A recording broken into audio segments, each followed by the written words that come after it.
நம்ம பச்சை பயிர் பாயசம் பண்ண போகிறோம்.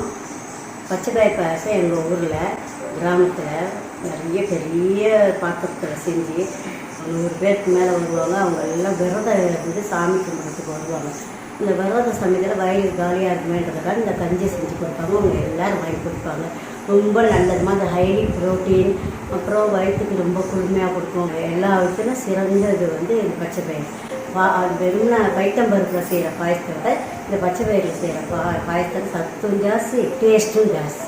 தேவையான பொருள் என்னன்னு முதல்ல பார்க்கணும். பைத்தம்பருப்பு 1 கப்புமா, தேங்காய் 1/2 கப்பு, பைத்தம்பருப்பு ஈக்குவல் வெல்லம் 1 கப்பு, பச்சரிசி பைத்தம்பருப்பில் 1/4 பங்கு பச்சரிசி சும்மா ஒரு துளி போட்டிங்கன்னா போதும், ஏலக்காய் 5, உப்பு 1 சுட்டிகை உப்பு ருசிக்கு, அதுக்கப்புறம் முந்திரி பருப்பு வறுத்து மேலே போடுறதுக்கு கடைசியாக நெய், முந்திரி பருப்பு வறுக்கிறதுக்கு நெய், வேக வைக்கிறதுக்கு தண்ணி 4-5 கப் தண்ணி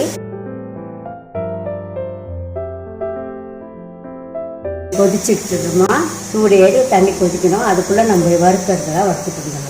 1 கப் பச்சை பயிரை வெறும் கடாயில் போட்டு வறுக்கணும். அப்போ தான் அது மணமாக இருக்கும். மிதமான தீயில் வச்சுக்கோங்க.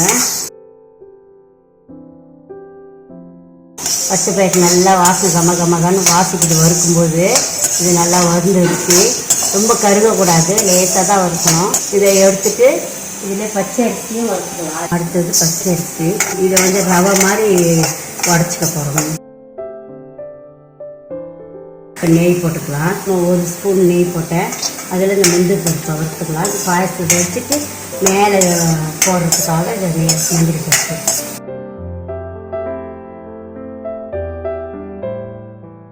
பருப்பு அழகாக கலராக வறுத்தாச்சு. அதே நெய்யில் இந்த தேங்காயும் போட்டு வறுத்துக்குங்க. ஆஃப் பண்ணிட்டேன். இந்த கடாயோட சூட்டில் சும்மா அப்படி வறுத்து வைக்கிறேன். இங்கே இந்த பக்கம் தண்ணி கொதிச்சுடுச்சு. ஜாரில் போட்டேன். பச்சை பயிரை ஒரு ஓட்டி கொண்டாந்து போட்டேன். இது பாருங்கள், இப்படி 1-2 உடச்சாச்சு. இந்த தண்ணி கொதிச்சுட்டுருக்கு. இதில் போடலாம். இது ரொம்ப பொங்காது, பயப்பட வேண்டாம். அப்பப்போ கிண்டி மாத்திரம் விடுங்க. நல்லா முக்காப்பாக தான் வெந்துடுச்சு. இதில் இப்போ நம்ம பச்சரிசி வறுத்து ரவை மாதிரி உடச்சி வச்சுருக்கோம் இல்லையா, அதை இந்த தண்ணியில் கலந்து அதில் போடுவோம்.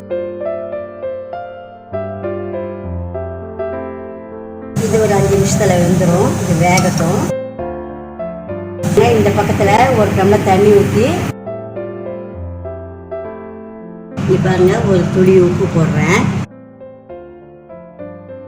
சில பேர் இதை குக்கரில் கூட ஈஸியாக வேக வச்சு செய்வாங்க. அதை விட இது கொஞ்சம் நல்லாயிருக்கும். அதனால உங்களுக்கு நான் இப்படி செஞ்சு காட்டுறேன்.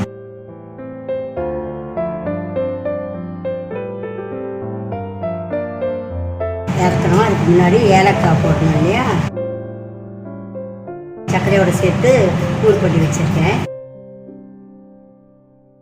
தேங்காய் போடுறேன். தேங்காய் எப்படி அழகாக மிதக்குது பாருங்கள். வாசனையாக நல்லா இருக்கு பாயசம். அவ்வளோதான், ஆஃப் பண்ணிவிட்டு இறக்கிடலாம். பாயசத்தை சாப்பிட்றதுக்கு ரெடி ஆகிடுச்சு. வறுத்த முந்திரி பருப்பு மேலே போட்டுட்ருக்கேன்.